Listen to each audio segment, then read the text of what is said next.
السلام علیکم ورحمۃ اللہ وبرکاتہ، نحمدہ ونصلی علی رسولہ الکریم، اما بعد فاعوذ باللہ من الشیطان الرجیم، بسم اللہ الرحمن الرحیم، رب اشرح لی صدری ویسر لی امری واحلل عقدۃ من لسانی یفقہوا قولی۔ ہم قیامت کے دن کے حالات کے بارے میں پڑھ رہے تھے۔ آج ہم انشاءاللہ قیامت کے دن جو بندوں کا حساب ہوگا اس کے کچھ اصول و قواعد کے بارے میں پڑھیں گے۔ تو آئیے دیکھتے ہیں کہ وہ قیامت کا دن کیسا دن ہے۔ بسم اللہ الرحمن الرحیم، لا اقسم بیوم القیامہ ولا اقسم بالنفس اللوامہ، أيحسب الإنسان أن لن نجمع عظامه بلى قادرين على أن نسوي بنانه بل يريد الإنسان ليفجر أمامه يسأل أيان يوم القيامة فإذا برق البصر وخسف القمر وجمع الشمس والقمر يقول الإنسان يومئذ أين المفر كلا لا وزر إلى ربك يومئذ المستقر۔ نہیں میں قیامت کے دن کی قسم کھاتا ہوں، اور نہیں میں بہت ملامت کرنے والے نفس کی قسم کھاتا ہوں۔ کیا انسان گمان کرتا ہے کہ بے شک ہم کبھی اس کی ہڈیاں اکٹھی نہیں کریں گے؟ کیوں نہیں، ہم انہیں اکٹھا کریں گے، اس حال میں کہ ہم قادر ہیں کہ اس کی انگلیوں کے پور پور درست کر کے بنا دیں۔ بلکہ انسان چاہتا ہے کہ اپنے آگے آنے والے دنوں میں بھی نافرمانی کرتا رہے۔ وہ پوچھتا ہے اٹھ کھڑے ہونے کا دن کب ہوگا، پھر جب آنکھ پتھرا جائے گی اور چاند گہنا جائے گا اور سورج اور چاند اکٹھے کر دیے جائیں گے، اور انسان اس دن کہے گا کہ بھاگنے کی جگہ کہاں ہے؟ ہرگز نہیں، پناہ کی کوئی جگہ نہیں، اس دن تیرے رب ہی کی طرف جا ٹھہرنا ہے، یعنی رب کے علاوہ انسان کو کہیں کوئی پناہ نہ ملے گی۔ تو آئیے ہم دیکھتے ہیں کہ قیامت کے دن جو حساب کتاب ہوگا اس کا طریقہ کار کیا ہوگا۔ سب سے پہلی بات تو یہ کہ یہ معاملہ امر غیبی سے تعلق رکھتا ہے، اور اس بارے میں ہمیں جو کچھ بتا دیا گیا ہے ہم صرف اتنا ہی جانتے ہیں۔ رب عز و جل کے حساب کا ایک خاص طریقہ ہوگا جسے وہ خود ہی جانتا ہے، لیکن کچھ قاعدے ایسے بتا دیے گئے ہیں، کچھ اصول ایسے بتا دیے گئے ہیں کہ جن کی روشنی میں ہم کچھ امیجن کر سکتے ہیں کہ اس دن حساب کتاب کس طرح ہوگا۔ پہلا قاعدہ یہ ہے کہ لوگوں پر ذرہ برابر بھی ظلم نہ ہوگا، کیونکہ اللہ سبحانہ وتعالی لوگوں پر ذرہ برابر بھی ظلم نہیں کرتا۔ سورۃ البقرہ میں اللہ تعالیٰ فرماتے ہیں وَاتَّقُوا يَوْمًا تُرْجَعُونَ فِيهِ إِلَى اللَّهِ ثُمَّ تُوَفَّى كُلُّ نَفْسٍ مَا كَسَبَتْ وَهُمْ لَا يُظْلَمُونَ۔ اور اس دن سے ڈرو جس میں تم اللہ کی طرف لوٹائے جاؤ گے، پھر ہر شخص کو پورا پورا دیا جائے گا جو اس نے کمایا، اور ان پر ظلم نہیں کیا جائے گا، یعنی ہر انسان کو وہی ملے گا جو وہ کما کر آیا۔ تو اس سے ایک بات تو یہ پتہ چلتی ہے کہ ہمیں دنیا میں آخرت کے لیے کام کرتے رہنا چاہیے، اور آخرت کی تیاری یہیں پر کر لینی چاہیے، اور جو کچھ بھی ہم کریں آخرت کے نقطہ نظر سے کریں۔ اور دوسری بات یہ کہ جو کچھ انسان کرے گا اچھا یا برا، اس کے مطابق ہی اس کو جزا سزا دی جائے گی، کسی پر ذرہ برابر بھی ظلم نہیں ہوگا، انصاف کے ساتھ فیصلہ ہوگا۔ سورۃ المومنون میں اللہ تعالیٰ فرماتے ہیں وَلَا نُكَلِّفُ نَفْسًا إِلَّا وُسْعَهَا وَلَدَيْنَا كِتَابٌ يَنطِقُ بِالْحَقِّ وَهُمْ لَا يُظْلَمُونَ۔ اور ہم کسی شخص کو تکلیف نہیں دیتے مگر اس کی وسعت کے مطابق، یعنی دنیا میں اتنا ہی بوجھ کسی پر ڈالتے ہیں جو وہ اٹھا سکتا ہے، اور ہمارے پاس ایک کتاب ہے جو حق کے ساتھ بولتی ہے، یعنی نامہ اعمال جو ہے وہ حق کے ساتھ انسان کی خبریں دے گا، اور وہ ظلم نہیں کیے جائیں گے، یعنی اللہ کے حضور جب وہ پہنچیں گے تو ان پر ظلم نہ ہوگا۔ عبداللہ بن انیس کہتے ہیں کہ انہوں نے نبی صلی اللہ علیہ وسلم کو فرماتے ہوئے سنا کہ اللہ قیامت کے دن بندوں کو اکٹھا کرے گا، یا یہ فرمائے گا کہ لوگوں کو برہنہ جسم، بے ختنہ اور بہمن جمع فرمائے گا۔ وہ کہتے ہیں کہ ہم نے کہا کہ بہمن کے کیا معنی ہے؟ بہم، آپ نے فرمایا کہ ان کے پاس کچھ نہ ہوگا۔ پھر اللہ تعالیٰ انہیں ایسی آواز میں پکارے گا کہ اس کو دور والا اسی طرح سنے گا جس طرح قریب والا اسے سنے گا۔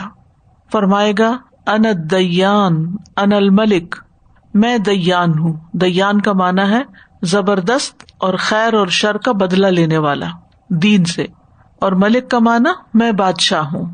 کسی جہنم والے کو حق نہیں کہ وہ جہنم میں داخل ہو اور اس کے پاس کسی جنتی کا حق ہو یہاں تک کہ اسے بدلہ دلوا دوں۔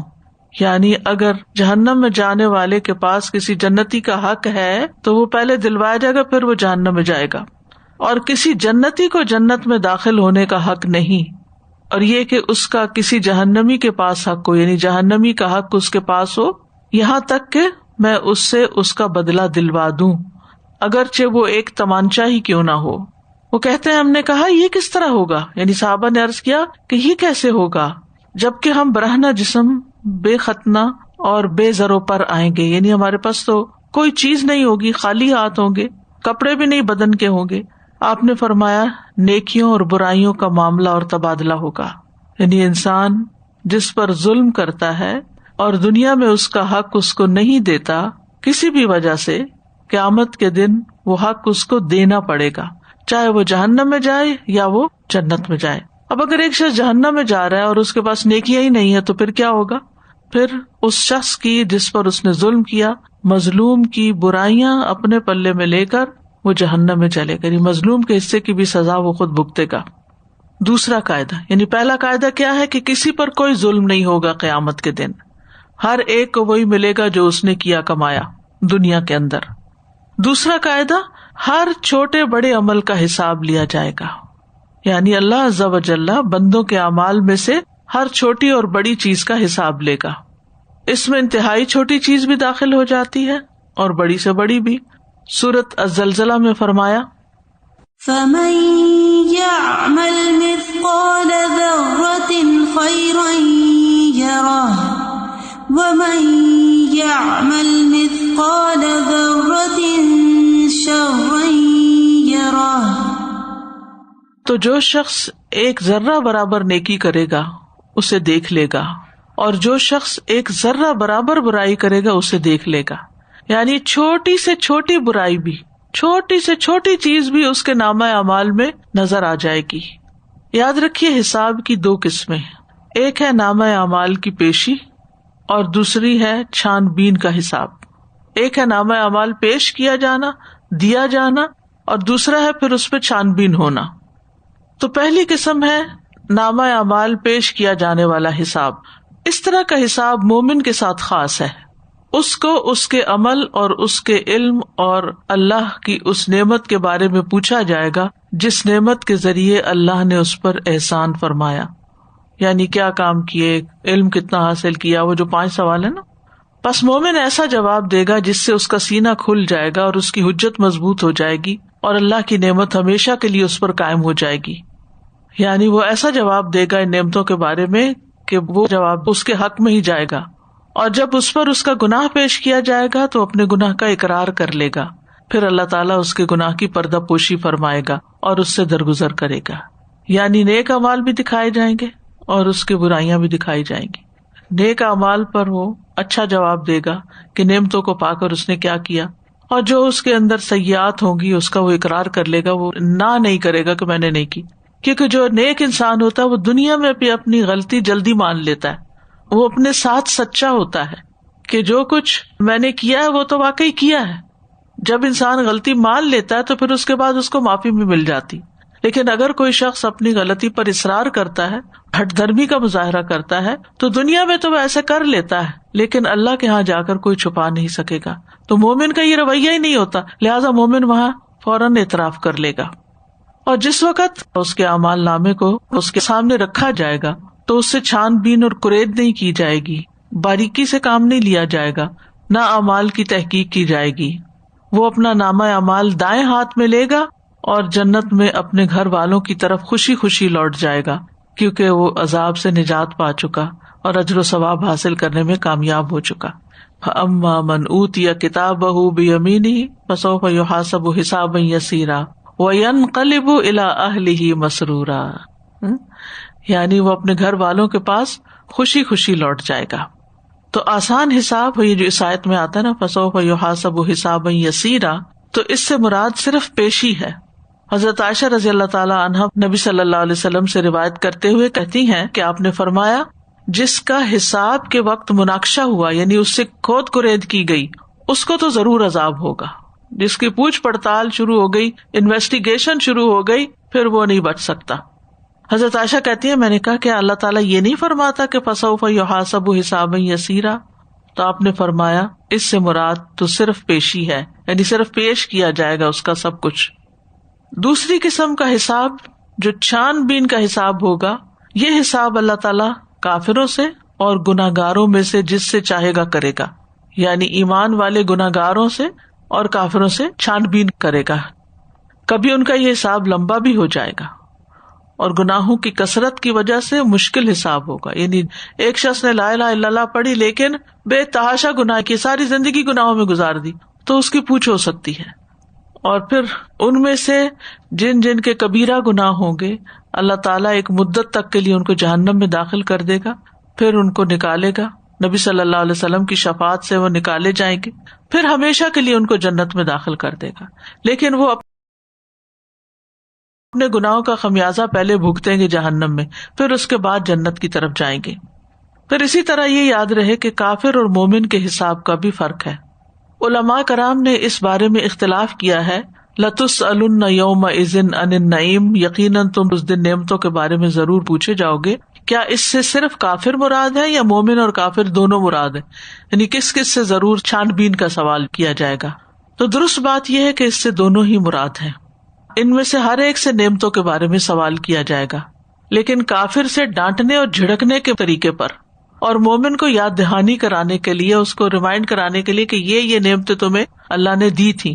تو مومن سے جو سوال کیا جائے گا وہ محض اللہ عز و جل کی نعمتوں کی یاد دہانی کرانے کے لیے کیا جائے گا، یہاں تک کہ وہ خوش ہو جائے گا اور جان لے گا کہ جس نے دنیا میں اس پر انعام کیا، وہ آخرت کی زندگی میں بھی اپنے انعام عطا کر کے اس پر کرم نوازی کر رہا ہے۔ جہاں تک کافر کی بات ہے تو اسے جھڑکنے اور اس کو متنبہ کرنے کے لیے سوال کیا جائے گا۔ ٹھیک ہے۔ تیسرا قاعدہ، کسی کے جرم کی سزا دوسرے کو نہیں ملے گی۔ پہلا قاعدہ کیا تھا؟ کسی پر ظلم نہیں کیا جائے گا۔ نمبر 2 قاعدہ کیا تھا؟ ہر چھوٹے بڑے عمل کا یا نعمتوں کا حساب ہوگا۔ اور تیسرا قاعدہ یہ کہ کسی کے جرم کی سزا دوسرے کو نہیں ملے گی، جس نے غلطی کی ہوگی وہی پکڑا جائے گا۔ دنیا میں تو آپ دیکھیں بہت دفعہ بے گناہ لوگ جیل میں پہنچ جاتے ہیں، قتل کسی نے کیا ہوتا ہے، نام کسی اور کے لگ جاتا ہے، انصاف نہیں ملتا دنیا میں۔ گناہ کسی نے کیا ہوتا ہے اور ساری زندگی سزا کوئی اور بھگتتا رہتا ہے، لیکن اللہ سبحانہ وتعالیٰ کے یہاں ایسا نہیں ہوگا، وہاں بالکل حق کے ساتھ، انصاف کے ساتھ فیصلہ ہوگا۔ کسی بھی آدمی کو دوسرے کے جرم کی وجہ سے نہیں پکڑا جائے گا۔ اللہ تعالیٰ کسی بھی شخص پر دوسرے کے گناہوں کا بوجھ نہیں ڈالے گا۔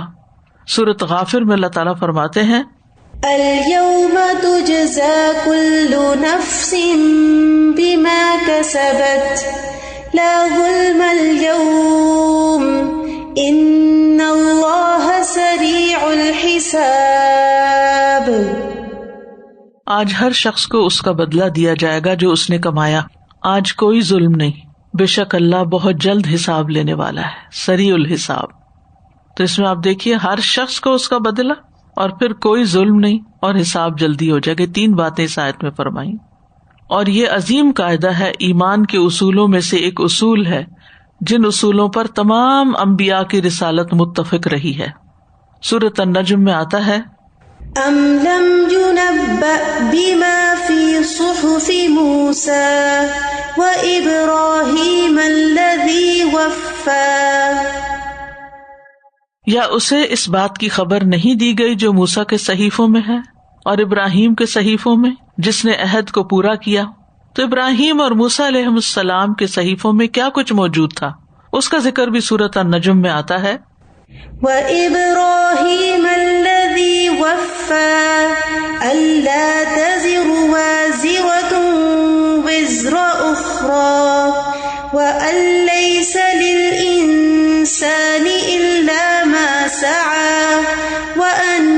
سعيه سوف يرى ثم يجزاه الجزاء الأوفى.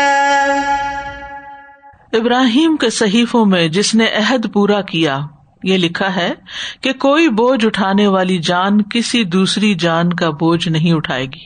ہر جان اپنی کمائی خود اپنے اوپر لاد کے جائے گی. اور یہ کہ انسان کے لیے صرف وہی ہے جس کی اس نے کوشش کی. یعنی ہر انسان کو کیا ملے گا؟ جو وہ بھاگ دوڑ محنت کر کے آیا ہے. اب یہ ہمارے اوپر ہے کہ ہم نیکیوں کے لیے کتنی جان لڑاتے ہیں, کتنی محنت کرتے ہیں, کتنی بھاگ دوڑ کرتے ہیں. اور یہ کہ یقیناً اس کی کوشش جلد ہی اسے دکھائی جائے گی, یعنی قیامت کے دن پیش کر دی جائے گی اس کے سامنے. یہ کیا ہے ساری زندگی تم نے, اتنی نمازیں پڑھی, اتنا ذکر کیا, اتنا صدقہ خیرات کیا, اتنا حج اور عمرہ کیا, اتنے لوگوں کی خدمت کی, اتنی دوسروں کی دل جوئی کی, اتنا تم غریبوں کے کام ہے, جو کیا اگر اخلاص کے ساتھ کیا سب کچھ درج ہوگا. کچھ ایک چیز بھی اس میں سے نہیں چھٹے گی. ہم بھول چکے ہوں گے لیکن اللہ تعالیٰ نہیں بھولے گا. ہر چیز لکھی جا رہی. وَكُلُّ صَغِيرٍ وَكَبِيرٍ مُسْتَطَرٍ, ہر چیز لکھی ہوئی ہے.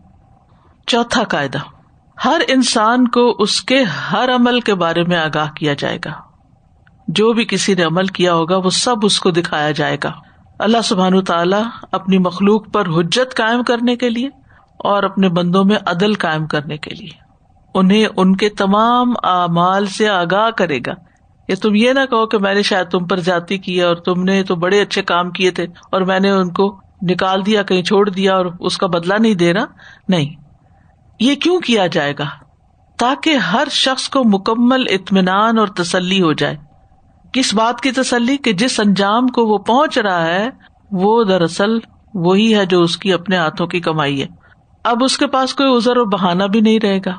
جو شخص جہنم میں داخل ہوگا وہ یہ نہیں کہے گا کہ وہ جہنم کی بجائے جنت کا زیادہ حقدار تھا, کیونکہ وہ اپنے اعمال نامے دیکھ لے گا کہ میں نے تو جنت والوں کے کام ہی نہیں کیے, کام ہی جہنم والوں کے کیے ہوئے, تو اب مجھے کیا حاصل ہوگا. اللہ تعالیٰ سورۃ غافر میں فرماتے ہیں ان الذین کفروا ینادون لمقت اللہ اکبر من مقتکم انفسکم اذ تدعون الی الایمان فتکفرون. بے شک وہ لوگ جنہوں نے کفر کیا انہیں پکار کر کہا جائے گا یقیناً اللہ کا ناراض ہونا بہت زیادہ تھا تمہارے اپنے آپ پر ناراض ہونے سے. کیونکہ قیامت کے دن پھر لوگ اپنے آپ پر غصہ کریں گے, اپنے ہاتھ کاٹیں گے, شرمندہ ہوں گے, ریگریٹس کریں گے, حسرتیں کریں گے کہ کاش ہم کوئی اچھا کام کر لیتے. فرمایا کہ آج تم اپنے اوپر جتنا غصہ کھا رہے ہو, دنیا میں اللہ تعالیٰ کو تم پر اس سے زیادہ غصہ آتا تھا. جب تمہیں ایمان کی طرف بلایا جاتا تھا تو تم انکار کرتے تھے. اب یہ جو وہاں ان کا غصہ کرنا ہے یہ کس بات کی علامت ہے؟ کہ وہ اپنے اعمال نامے کو دیکھ کر انکار نہیں کر سکیں گے بلکہ اپنے جرم کا اعتراف کر لیں گے. جیسے ایک اور جگہ پر بھی آتا ہے فَاعْتَرَفُوا بِذَنبِهِمْ فَسُحْقًا لِّأَصْحَابِ السَّعِيرِ, وہ اپنے جرم کا اعتراف کر لیں گے. وہ اعتراف کب کریں گے؟ جب دیکھیں گے اپنے سامنے لکھا ہوا ریکارڈیڈ ہر چیز, تو وہ نہ نہیں کر سکیں گے کہ نہیں ہم نے یہ نہیں کیا تھا. اللہ تعالیٰ ہم سب کو معاف کرے اور ہمیں نیک اعمال ہی کی توفیق دے رہا. اللہم وفقنا لما تحب و ترضى. اللہ ہمارے اعمال نامے میں وہ چیزیں نہ ہوں جن کو دیکھ کر کل ہم شرمندہ ہوں. تو آپ سوچئے کہ اللہ سبحانہ تعالیٰ ان سے اس دن کتنا ناراض ہوگا اور خود ان کا اپنا خوف اور غم اور پریشانی کتنی زیادہ ہوگی. تو ہر انسان کو یہ قدرت دے دی جائے گی, طاقت دے دی جائے گی کہ وہ اپنی پوری زندگی کا ہر عمل دیکھ لے. دنیا میں تو یہ ہوتا ہے نا کہ کوئی کتاب ہم پڑھتے ہیں, کہیں سے پڑھتے ہیں کہیں سے چھوڑ دیتے ہیں, کوئی پڑھتے ہیں کوئی نہیں پڑھتے, کوئی پروگرام دیکھتے ہیں کچھ دیکھتے ہیں, کچھ فاسٹ فارورڈ کر دیتے ہیں, کچھ چھوڑ دیتے ہیں. بعض اوقات کسی لیکچر میں بیٹھے ہوتے ہیں اور ہمارا دھیان کہیں اور ہوتا ہے, آدھی بات سنتے آدھی نہیں سنتے. یعنی دنیا میں ہم کبھی بھی 100% علم کو نہیں دے پاتے یہ کسی بھی چیز کو. لیکن وہاں ایسا نہیں ہوگا. وہاں انسان کو یہ قدرت دی جائے گی اور اس کو یہ موقع دیا جائے گا کہ وہ اپنی پوری زندگی کا اعمال نامہ دیکھ لے, اور چاہے وہ بہت لمبی زندگی جیا ہوگا پھر بھی وہ اپنے رجسٹر پر, نامہ اعمال پر پوری طرح مطلع ہو جائے گا. دنیا میں تو بعض اوقات انسان کو اس کا امتحانی پیپر دیا جاتا ہے کلاس میں، مثلاً ایگزام پیپر جو ہوتے ہیں، ٹیسٹ پیپر جو ہوتے ہیں، وہ واپس دیے جاتے ہیں اور بچوں کو دکھا دیے جاتے ہیں، دیکھ لو کہاں کہاں غلطی کی تھی. تو اس وقت کہتے ہیں یہ ہم نے غلطی کی تھی. کچھ تو ماننے کو تیار نہیں ہوتے، اور کچھ یہ ہے کہ کبھی اس کو نہیں بھی دیا جاتا. لیکن قیامت کے دن جو کہ انصاف کے ساتھ فیصلہ کیا جائے گا، تو انسانوں کو ان کا نامہ اعمال دیکھنے کو دے دیا جائے گا. ان سے کوئی چیز چھپائی نہیں جائے گی، کوئی چیز پوشیدہ نہیں ہوگی، اور وہ اپنے بارے میں جو فیصلہ ہوگا اس پر بالکل مطمئن ہوگے. کیونکہ جنت والوں کے بھی درجات ہیں، ہر ایک الگ الگ درجے میں ہوگا، اپنے اپنے عمل کے مطابق ہی ہوگا. تو پھر کوئی یہ گلا شکوہ نہیں کر سکے گا کہ ہمیں اس درجے میں کیوں بھیجا گیا. دنیا میں آپ دیکھیے کہ اگر کوئی فرسٹ سیکنڈ تھرڈ ہی پوزیشن کسی کی آ رہی ہو تو سیکنڈ والا بھی بعض اوقات ناراض ہوتا ہے کہ نہیں، میرا خیال ہے میں فرسٹ ہونے کو ڈیزرو کرتا تھا، اور فیل شخص بھی کہتا ہے کہ مجھے تو پاس ہی ہونا چاہیے تھا، میرے ساتھ زیادتی ہوئی. اکثر ہم یہ شکوے شکایتیں دیکھتے رہتے ہیں کہ لوگوں کے درمیان جو تقسیم کی جاتی ہے، چاہے مارکس کی ہو، چاہے مال کی ہو، ماں باپ کی وفات کے بعد جو وراثت تقسیم ہوتی ہے، اس میں آپ دیکھیں کہ کس قدر لڑائیاں جھگڑے اور آپس کی ڈسسیٹسفیکشن ہوتی ہے کہ انصاف نہیں ہوا. یعنی دنیا میں انسانوں کو شکایت رہتی ہے کہ انصاف نہیں ہوا، اور دنیا میں ہو بھی نہیں سکتا کیونکہ کسی کے پاس اتنی طاقت بھی نہیں ہے کہ وہ ہر ایک کو اس کا 100% حق دلا سکے. کچھ نہ کچھ کمی بیشی رہ ہی جاتی ہے. لیکن وہاں پر ذرے برابر بھی کسی پر ظلم نہیں ہوگا، ہر ایک کو وہی پورا پورا ملے گا جو وہ لے کر آیا ہے، جو اس کے پلے ہے، اور وہ اس کو دیکھ بھی لے گا اور اس کو قبول بھی کر لے گا، اعتراف بھی کر لے گا، اور اس کے مطابق اپنے انجام کو بھی پہنچ جائے گا. 5واں قاعدہ، نیکیوں کو کئی گنا بڑھا دیا جائے گا اور گناہوں کی سزا کم کر دی جائے گی. برائیوں کو زیادہ نہیں کیا جائے گا، نیکیوں کو کئی گنا بڑھا دیا جائے گا.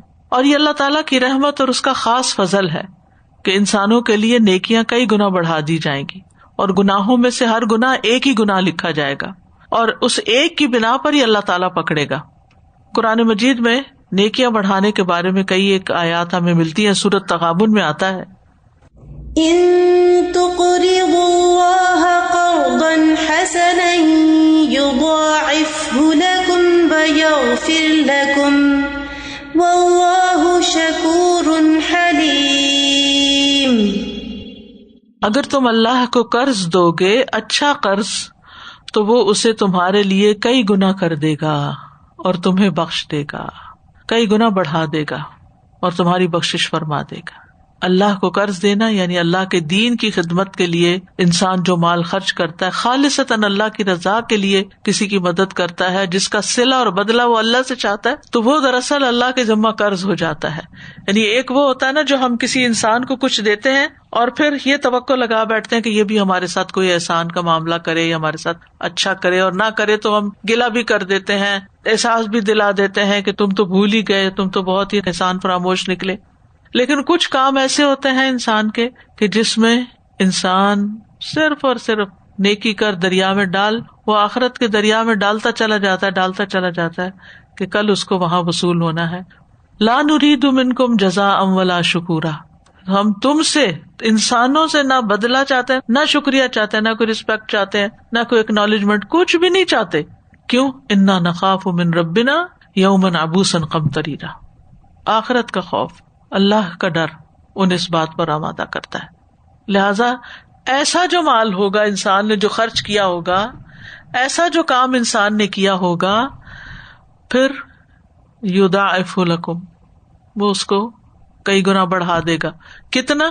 ڈپینڈ کرتا ہے کہ آپ کا اخلاص کتنا تھا اور آپ کا جذبہ کتنا تھا اور اس کی کوانٹٹی کیا تھی اور اس کی کوالٹی کیا تھی. پھر سورۃ النساء آیت 40 میں آتا ہے، ان اللہ لا یظلم مثقال ذرہ وان تک حسنۃ یضاعفها ویؤت من لدنہ اجرا عظیما. بے شک اللہ ایک ذرے کے برابر بھی ظلم نہیں کرتا، اور اگر وہ ایک نیکی ہوگی تو اسے دگنا کر دے گا اور اپنے پاس سے بہت بڑا اجر عطا کرے گا. ظلم نہیں کرے گا یعنی کہ اس کو اگنور نہیں کرے گا کہ اس کا کوئی بدلہ نہ دے، ذرے برابر بھی. اور اگر کوئی نیکی کرے گا تو اپنے پاس سے بہت بڑا اجر عطا کرے گا. پھر وہی بات کہ جتنا اخلاص ہوگا اس کے مطابق ہی اجر ہوگا. اس لیے نیکی کا کوئی کام بھی نظر آئے تو اپنی ہمت استطاعت کے مطابق اس سے پیچھے نہیں رہنا چاہیے، کر لینا چاہیے.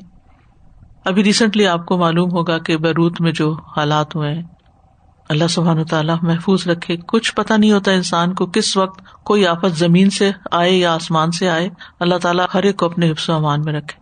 تو مجھے بڑی خوشی ہوئی کہ رات الہدا کے گروپ میں ہی فوراً ہی کسی نے اسلامک ریلیف کا لنک شیئر کر دیا کہ جو کوئی کنٹریبیوٹ کرنا چاہے ان کے لیے. تو ایسے مواقع پر خاموشی کے ساتھ چاہے $10 ہی دیں لیکن اپنا حصہ ڈال دیں. ہو سکتا ہے اس کی وجہ سے اللہ سبحانہ تعالیٰ آپ کو دنیا میں بھی کسی ایسے ڈیزاسٹر سے بچائے، کسی طوفان سے بچائے، کسی مصیبت سے، کسی قدرتی ناگہانی آفت سے بچائے، اور آخرت کے لیے تو جمع ہو ہی گیا. اور اس کا ایک فائدہ یہ ہوتا ہے ایسے لنکس پر شیئر کر لینے کا جو ریلائبل ٹرسٹ وردی ہوتے ہیں کہ کسی کو پتہ بھی نہیں چلتا کہ کیا دیا اور یہ دینے والا کون ہے، کیونکہ پرسنلی تو لوگ نہیں آپ کو جانتے ہوتے. تو کہنے کا مطلب یہ ہے کہ نیکی اگر کہیں بھی کرنے کا موقع مل رہا ہے نا، تھوڑی سی بھی، تو بس اپنا حصہ ڈال دیں. ہمیں نہیں پتا کہ کون سی نیکی کس وقت زیادہ اخلاص کے ساتھ ہوگی اور وہ ساری نیکیوں پر بھاری ہو جائے. کیونکہ یہ جو آیت ہے نا بڑی خوبصورت ہے، یعنی نیکی کو بڑھائے گا بھی، اس کو بھی ملٹی پلائی کرے گا، مزید وَيُؤْتِ مِن لَّدُنْهُ أَجْرًا عَظِيمًا، اپنے پاس سے بھی بہت بڑا اجر عطا کرے گا. پھر سورۃ اللہ نام میں آتا ہے من جاء بالحسنة فله 10 أمثالها ومن جاء بالسيئة فلا يجزى إلا مثلها وهم لا يظلمون. جو شخص نیکی لے کر آئے گا تو اس کے لیے اس جیسی 10 نیکیاں ہوں گی، ایک کے بدلے میں 10 ملیں گے. سبحان اللہ. اگر دنیا میں ہمارے ساتھ ایسے ہونے لگے تو وہ انویسٹمنٹ بھاگ کے کریں. کہیں بھی اگر ہمیں پتا چلے کہ یہ اس بزنس میں لگا دو 10% تو لازمی ملے گا، زیادہ بھی ہو سکتا ہے، تو ہم کہیں واقعی یقینی بات، ہاں یقینی بات ہے، 100% گارنٹی ہے، تو میرا نہیں خیال کہ کوئی بھی پیچھے رہے. اور جو برائی لے کر آئے گا سو اسے جزا نہیں دی جائے گی مگر اسی کی مثل، جتنی برائی ہوگی اتنا ہی بدلہ، اور ان پر ظلم نہیں کیا جائے گا. اللہ سبحانہ تعالیٰ کسی پر ظلم نہیں کرے گا.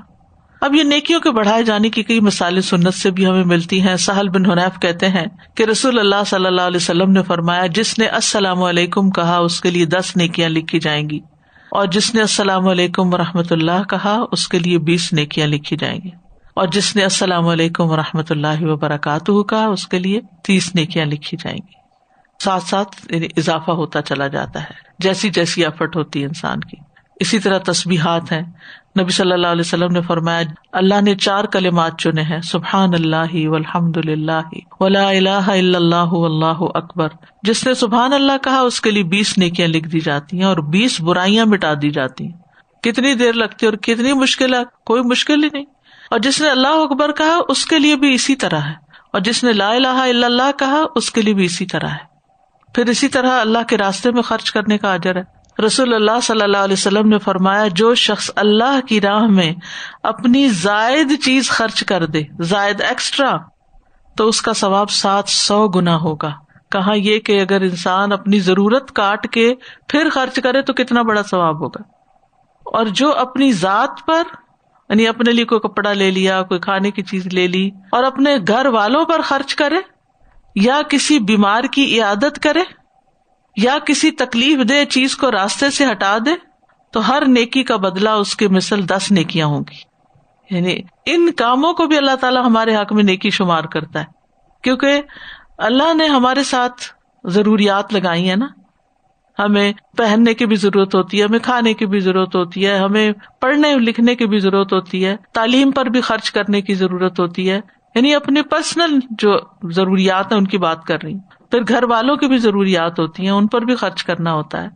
پھر اسی طرح بعض اوقات انسان کے پاس پیسے نہیں ہوتے لیکن یہ پتا چلتا ہے کوئی بیمار ہے تو اس کے پاس چلا جاتا ہے، یا اس کو فون کر لیتا ہے، یا کسی سے اس کا حال پوچھ لیتا ہے، یا اس کے لیے دعائی کر دیتا ہے، یا پھر کسی تکلیف دہ چیز کو راستے سے ہٹا دیتا ہے. یہ دیکھتا رہتا ہے کہ یہ چیز یہاں نامناسب ہے، یا کسی کو چوٹ لگ جائے گی، تو وہ غافل ہو کے نہیں گزرتا، اس کو بس ہٹا دیتا ہے. بعض اوقات چھوٹا سا کھسکانا ہوتا ہے کسی چیز کو، یا ایک ٹشو ہی اٹھانا ہوتا ہے، یا کہیں سے کوئی پانی ہی وائپ کرنا ہوتا ہے، تو اس پر بھی 10 نیکیاں مل رہی ہیں. پھر ہے چھٹا قاعدہ، نیک لوگوں کے گناہوں کو نیکیوں سے بدل دیا جائے گا. جو نیک لوگ ہوں گے ان سے کچھ غلطیاں بھی ہو جائیں گی جن پر وہ توبہ کریں گے، تو توبہ کرنے کے بعد ان کی جو برائیاں ہیں وہ نیکیاں بن جائیں گی. سورۃ الفرقان 70 میں آتا ہے إلا من تاب وآمن وعمل عملا صالحا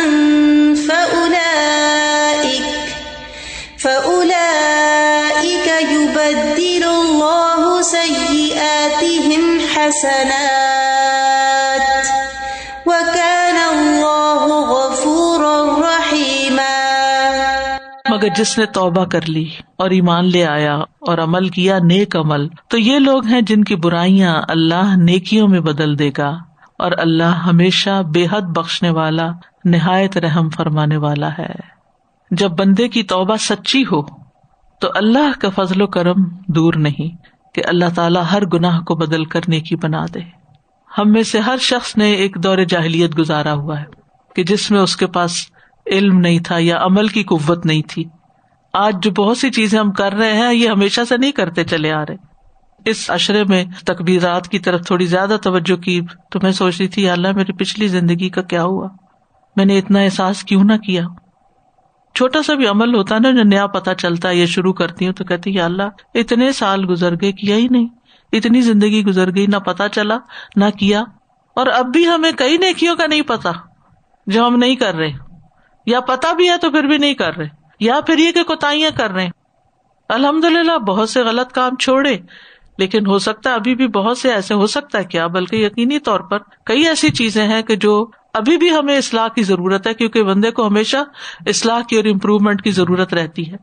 تو اگر انسان اپنی غلطیوں پر جو ماضی کی خاص طور پر یاد آئے کہ کسی کو کوئی سخت بات کہہ دی، کسی کے ساتھ زیادتی کر دی، کسی کی غیبت کر دی، بہت سی چیزیں ہوتی ہیں زندگی میں، انسان ان پر شرمندہ ہو اور روئے اور اللہ سے معافی مانگے، اور جب کوئی گناہ زیادہ ستانے لگے تو صلاۃ التوبہ پڑھے، تو انشاءاللہ اللہ سبحانہ وتعالیٰ اپنی رحمت سے ان گناہوں کو نیکی میں بدل دے گا، کیونکہ صرف توبہ کی نے صاف کر دیا نا. تو یہ ہیں حساب کے اصول و قواعد. استاذہ جی ایک سوال ذہن میں آ رہا تھا، جیسے یہ ہم فریکوینٹلی حدیث سنتے ہیں نا الحمدللہ سبحان اللہ الحمدللہ، ایک بار سبحان اللہ کہنے سے 20 حسنات ملیں گی اور 20 برائیاں مٹا دی جائیں گی. تو انسان بعض اوقات اپنی ڈفرینٹ لیول کی برائیاں دیکھتا رہتا ہے اور سوچتا رہتا ہے کہ اچھا یہ کون سی 20 برائیاں ہیں جو اس طرح سے مٹائی جائیں گی، یعنی صغیرہ گناہ، چھوٹی کسی کے بارے میں کوئی ایسی سوچ آ گئی، کوئی خیال آ گیا، اور پھر انسان اس پہ پکا نہیں رہتا، پھر چھوڑ دیتا ہے، لیکن خیال آیا تو صحیح نا، وہ دھواں پاس سے تو گزرا نا. وہی کیونکہ اب ہم پڑھ رہے ہیں اور پڑھتے ہوئے اس چیز کا بار بار زیادہ احساس ہوتا ہے نا کہ اچھا جب پڑھ لیا ہے تو پھر ایسی چیز ہمیں سوچنی بھی نہیں چاہیے یا کچھ، تو یہ اس طرح اس لیول میں آ جائے گی.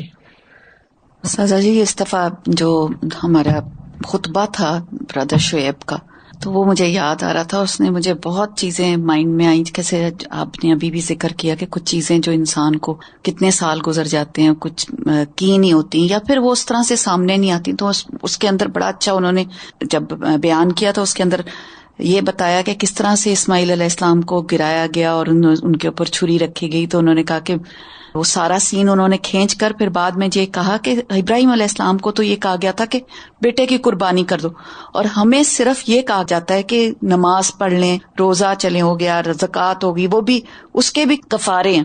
تو اسی بات کو میں نے اتنی اس سے لیا کہ بھئی ایک یہی تو بات ہے کہ اللہ تعالیٰ ہم سے یہی چاہتا ہے نا کہ ہم نماز پڑھ لیا کریں، روزہ رکھ لیں، زکوٰۃ دے دیں، اپنے جو جتنے احکامات ہیں. اور ابراہیم علیہ السلام جیسی تو ہمارے اوپر آزمائشیں نہیں آئی ہیں.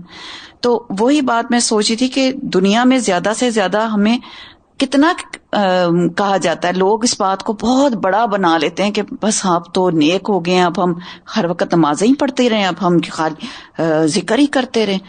اور اب یہ دیکھیں کہ اعمال نامے میں یہ چیزیں کام ابھی تو ہم نے پڑھا ہے نا کہ اللہ تعالیٰ کسی کی جان کے اوپر اس کی وسعت سے بڑھ کر بوجھ نہیں ڈالتا، تو وہ ہمیں مشکل لگتا ہے، حالانکہ ہمارا اعمال نامہ اسی سے ہی بھرا جانا ہے. جی السلام علیکم استاذہ. آپ نے بتایا نا کہ اس دن ہمیں انرجی مل جائے گی وہ پورے اعمال نامہ کو پڑھنے کے لیے, تو میں سوچی تھی کہ دنیا میں بھی ہمارے پاس اتنی انرجی ہوتی ہے اینڈ آف دا ڈے کہ اپنے دن کا تزکیہ ہم کر سکیں اور ایک آپ سارے اعمال کا ہم دیکھ سکیں, لیکن ہم کرنا نہیں چاہتے. We just want to close our eyes کہ نہیں بس ٹھیک ہے جو ہو گیا اللہ غفور رحیم ہے, لیکن اس دن تو we'll be forced to do it. تو کتنی تکلیف دہ بات ہوگی نا جب اس میں ہم دیکھیں گے اور ہمیں پڑھنا ہی ہوگا اس کو. تو آج ہی پڑھ لیں اس کو, آج ہی اعتراف کر لیں, آج ہی ریگریٹس کے ساتھ توبہ کر لیں. استاذہ میں سوچ رہی تھی کہ ابھی جب ہم یہ پڑھ رہے ہیں تو ظاہر ہے اپنا یہ مال نامہ انسان دیکھتا ہے جیسے, تو ابھی تو جیسے کچھ چند ایک چیزیں ہیں نا جو موٹی موٹی آپ کو یاد آ رہی ہوتی ہیں, ابھی تو پتہ نہیں کتنی اور ایسی بے شمار ہوں گی جو تو ہمارے ذہن میں بھی نہیں ہے, جو ہم بھول چکے ہیں. ایک دن کا ہی کرنے بیٹھے تو یاد ہی نہیں رہتا.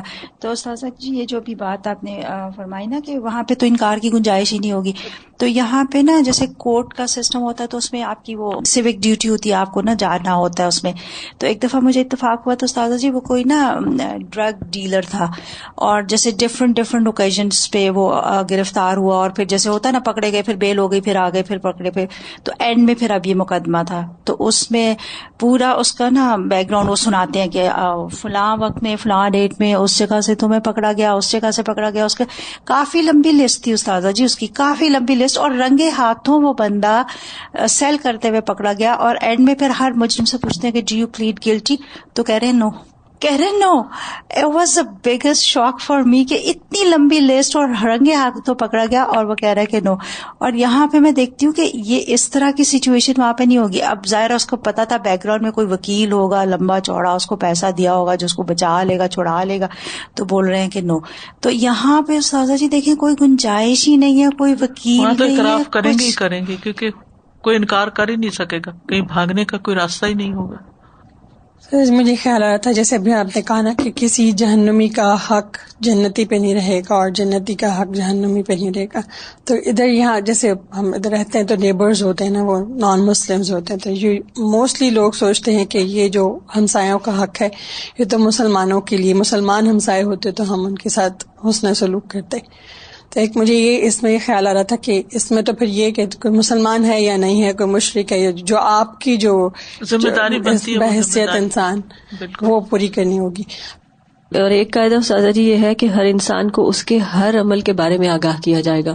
تو پچھلے ہفتے کسی کلاس میں ہماری بات ہوئی تھی کہ اعمال القلوب ہوتے ہیں, ہے نا, کہ اعمال القلوب بھی ہیں اور اعمال الجوارح بھی ہیں. تو اس میں اعمال القلوب بھی آ جائیں گے, ما فی الصدور, وہ سارے ہی آئیں گے. اسی لیے کہتے ہیں نا کہ اپنے آپ سے بھی حیا کرو, اپنے آپ سے بھی ایسی باتیں نہیں سوچنی چاہیے کہ جو انسان کسی کے سامنے نہ کر سکے. جن گناہوں کی ہم معافی مانگ چکے ہیں وہ بھی آگاہ کیے جائیں گے, وہ چھپا کے دکھائے جائیں گے اور پھر اس کے بعد معاف کر دیے جائیں گے.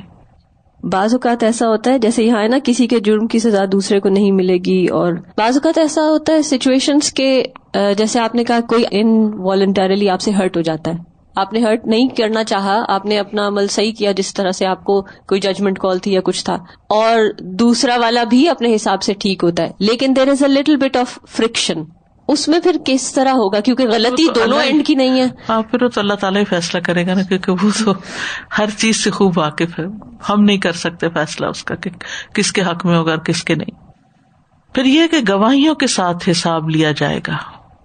اللہ تعالیٰ کی گواہی ہوگی. سورۃ یونس میں آتا ہے وَيَوْمَ نَحْشُرُهُمْ جَمِيعًا ثُمَّ نَقُولُ لِلَّذِينَ أَشْرَكُوا مَكَانَكُمْ أَنْتُمْ وَشُرَكَاؤُكُمْ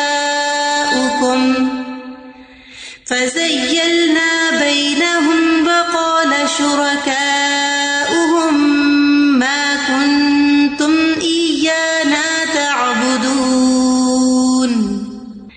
فَكَفَى بِاللَّهِ شَهِيدًا بَيْنَنَا وَبَيْنَكُمْ إِن كُنَّا عَنْ عِبَادَتِكُمْ لَغَافِلِينَ هُنَالِكَ تَبْلُو كُلُّ نَفْسٍ مَا أَسْلَفَتْ وَرُدُّوا إِلَى اللَّهِ مَوْلَاهُمُ الْحَقِّ وَضَلَّ عَنْهُمْ مَا كَانُوا يَفْتَرُونَ. ہم جو کچھ بھی کر رہے ہیں اللہ سبحانہ وتعالیٰ اس پر گواہ ہے. ان اللہ کان علی کل شیء شہیدا, اللہ تعالیٰ ہر چیز پر گواہ ہے. ایک اور جگہ پر آتا ہے وَلَا تَعْمَلُونَ مِنْ عَمَلٍ إِلَّا كُنَّا عَلَيْكُمْ شُهُودًا إِذْ تُفِيضُونَ فِيهِ. اور تم کوئی عمل نہیں کرتے مگر ہم تم پر شاہد ہوتے ہیں جب تم اس میں مشغول ہوتے ہو. تو اللہ سبحانہ تعالیٰ سے پرائیویسی نام کی کوئی چیز نہیں، کیونکہ اللہ تعالیٰ ہر جگہ دیکھتا ہے اور اس کے فرشتے بھی ہر جگہ ہمارے ساتھ ہوتے ہیں. اور اکیلے اللہ کی گواہی بھی کافی ہے. قُلْ كَفَى بِاللَّهِ شَهِيدًا. پھر اسی طرح انبیاء کی گواہی ہوگی. وَجِيءَ بِالنَّبِيِّينَ وَالشُّهَدَاء. اور نبی اور گواہ لائے جائیں گے، اور امتوں میں سے سب سے پہلے رسول گواہی دیں گے، اور ہر رسول اس بات کی گواہی دے گا کہ اس نے اپنی امت کو پیغام پہنچا دیا تھا. سورۃ النساء میں آتا ہے فَكَيْفَ إِذَا جِئْنَا مِن كُلِّ أُمَّةٍ بِشَهِيدٍ وَجِئْنَا بِكَ عَلَىٰ هَٰؤُلَاءِ شَهِيدًا. پھر کیا حال ہوگا جب ہم ہر امت سے ایک گواہ لائیں گے اور آپ کو ان لوگوں پر گواہ لائیں گے. سورۃ النحل میں آتا ہے وَيَوْمَ نَبْعَثُ فِي كُلِّ أُمَّةٍ شَهِيدًا عَلَيْهِمْ مِنْ أَنفُسِهِمْ. اور جس دن ہم ہر امت میں ان پر انہی میں سے ایک گواہ کھڑا کریں گے. پھر امت محمد صلی اللہ علیہ وسلم کی گواہی ہوگی. وَكَذَلِكَ جَعَلْنَاكُمْ أُمَّةً وَسَطًا لِتَكُونُوا شُهَدَاءَ عَلَى النَّاسِ وَيَكُونَ الرَّسُولُ عَلَيْكُمْ شَهِيدًا. اور اسی طرح ہم نے تمہیں سب سے بہتر امت بنایا تاکہ تم لوگوں پر شہادت دینے والے بنو اور رسول تم پر شہادت دینے والا بنے. پھر دوسری امتوں پر اس امت کی گواہی ہوگی، یعنی قیامت کے دن جب اللہ رسولوں سے ان کی تبلیغ کے متعلق سوال کرے گا اور جھٹلانے والی امتوں سے اس کے بارے میں سوال کرے گا تو وہ انکار کر دیں گی کہ انبیاء نے انہیں تبلیغ نہیں کی. تو انبیاء کرام اس امت کی گواہی طلب کریں گے. ٹھیک ہے. رسول اللہ صلی اللہ علیہ وسلم نے فرمایا قیامت کے دن کوئی نبی آئے گا، اس کے ساتھ صرف 2 امتی ہوں گے. کوئی نبی آئے گا، اس کے ساتھ 3 ہوں گے، کسی کے ساتھ اس سے زیادہ اور کسی کے ساتھ اس سے کم. تو نبی کو کہا جائے گا کیا تم نے اپنی قوم تک پیغام پہنچا دیا تھا؟ اس پر وہ کہے گا جی ہاں. پھر اس کی امت کو بلا کر پوچھا جائے گا کیا تمہارے نبی نے تمہیں اللہ کا پیغام پہنچا دیا؟ وہ کہیں گے نہیں. تو نبی سے کہا جائے گا تمہارے حق میں کون گواہی دے گا؟ تو وہ کہے گا محمد صلی اللہ علیہ وسلم اور ان کی امت، کیونکہ ان کی امت میں سے تو کوئی گواہی دینے والا نہیں ہوگا. سو محمد صلی اللہ علیہ وسلم کی امت کو بلایا جائے گا اور اس سے کہا جائے گا کیا اس نبی نے اپنی قوم کو اللہ کا پیغام پہنچا دیا؟ وہ کہے گی ہاں. اس پر اللہ پوچھے گا تمہیں کیسے پتا چلا؟ وہ کہے گی ہمیں ہمارے نبی نے اس کے بارے میں بتایا کہ تمام رسولوں نے اپنی امتوں تک پیغام پہنچا دیا تھا اور ہم نے آپ کی تصدیق کی. اور یہی اللہ کے اس فرمان کا مطلب ہے وَكَذَلِكَ جَعَلْنَاكُمْ أُمَّةً وَسَطًا لِتَكُونُوا شُهَدَاءَ عَلَى النَّاسِ وَيَكُونَ الرَّسُولُ عَلَيْكُمْ شَهِيدًا. اور اسی طرح ہم نے تمہیں سب سے بہتر امت بنایا تاکہ تم لوگوں پر شہادت دینے والے بنو اور رسول تم پر شہادت دینے والا ہو. پھر فرشتوں کی گواہی ہوگی.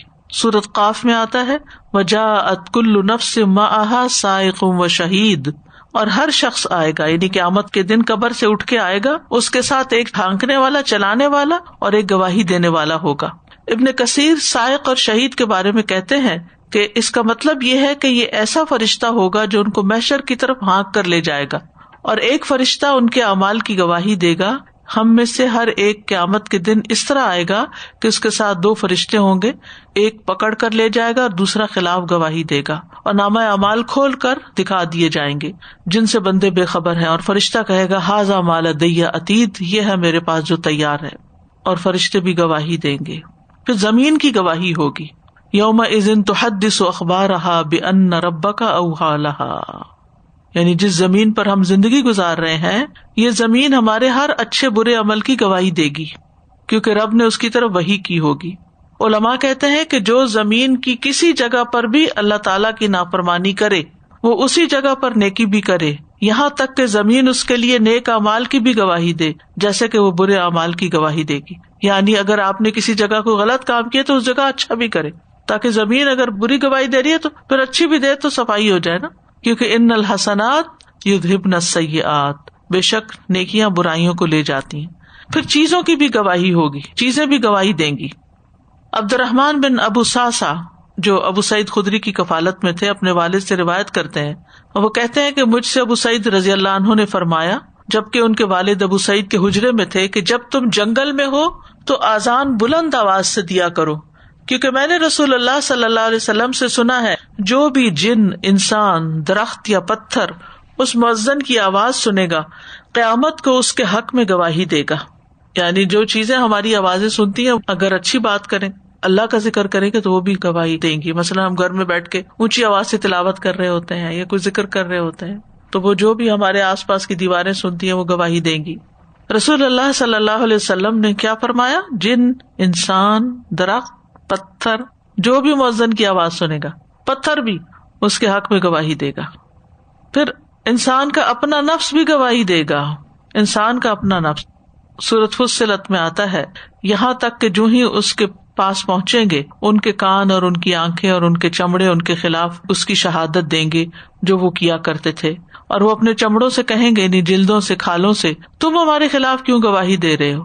وہ کہیں گی، ہمیں اس اللہ نے بلوا دیا جس نے ہر چیز کو بلوایا، اور اسی نے تمہیں پہلی بار پیدا کیا، اور اسی کی طرف تم واپس لائے جا رہے ہو. اور تم اس سے پردہ نہیں کرتے تھے کہ تمہارے خلاف تمہارے کان گواہی دیں گے، اور نہ تمہاری آنکھیں اور نہ تمہاری کھالیں، لیکن تم نے گمان کیا کہ بے شک اللہ بہت سے کام جو تم کرتے ہو جانتا نہیں. یہ تمہارا گمان تھا جو تم نے اپنے رب کے بارے میں کیا، اسی نے تمہیں ہلاک کیا، سو تم خسارہ اٹھانے والوں میں سے ہوگے. یعنی جب انسان غلط کام کرتا تو بھول جاتا کہ اللہ دیکھ رہا ہے. پھر منہ پر مہر لگ جائے گی اور اعضاء بولیں گے، ہاتھ پاؤں بولیں گے، جلد بولے گی. رسول اللہ صلی اللہ علیہ وسلم نے فرمایا، قیامت کے دن جب تم لوگ پیش ہوگے تو تمہارے منہ پر مہر لگا دی جائے گی، اور سب سے پہلے جو چیز بولے گی وہ اس کی ران اور اس کی ہتھیلی ہوگی. انس بن مالک کہتے ہیں کہ ہم رسول اللہ صلی اللہ علیہ وسلم کے پاس بیٹھے تھے کہ آپ مسکرائے. آپ نے فرمایا، کیا تم جانتے ہو کہ میں کس وجہ سے ہنسا ہوں؟ انس فرماتے ہیں، ہم نے عرض کیا، اللہ اور اس کا رسول ہی زیادہ بہتر جانتے ہیں. آپ نے فرمایا، میں بندے کی اس بات سے ہنسا ہوں کہ جو وہ اپنے رب سے کرے گا. وہ بندہ عرض کرے گا، اے رب، کیا تو نے مجھے ظلم سے پناہ نہیں دی؟ پھر بندہ کہے گا، میں اپنے اوپر اپنی ذات کے علاوہ کسی کی گواہی جائز نہیں سمجھتا. آپ نے فرمایا، پھر اللہ فرمائے گا، آج کے دن تیرے اوپر تیری ہی ذات کی گواہی ہوگی، اور کرام کاتبین کی گواہی کافی ہو جائے گی. پھر اس بندے کے منہ پر مہر لگا دی جائے گی اور اس کے دیگر اعضاء کو کہا جائے گا کہ بولیں. اس کے اعضاء اس کے سارے اعمال بیان کریں گے. بندہ اپنے ہی اعضاء سے کہے گا، دور ہو جاؤ، دور ہو جاؤ، میں تمہاری طرف سے ہی تو جھگڑا کر رہا تھا. یعنی انسان کا نفس جو ہے وہ اپنے جسم کے خلاف ہو جائے گا. تو یہ ساری گواہیاں ہوں گی جن کی روح سے انسان کا حساب کتاب ہوگا اور انسان کہیں بھاگ نہ سکے گا. اللہ تعالیٰ ہمیں محفوظ رکھے اور ہمیں ظاہر اور باطن، کھلے اور چھپے، ہر جگہ اچھے کام کرنے کی توفیق عطا فرمائے.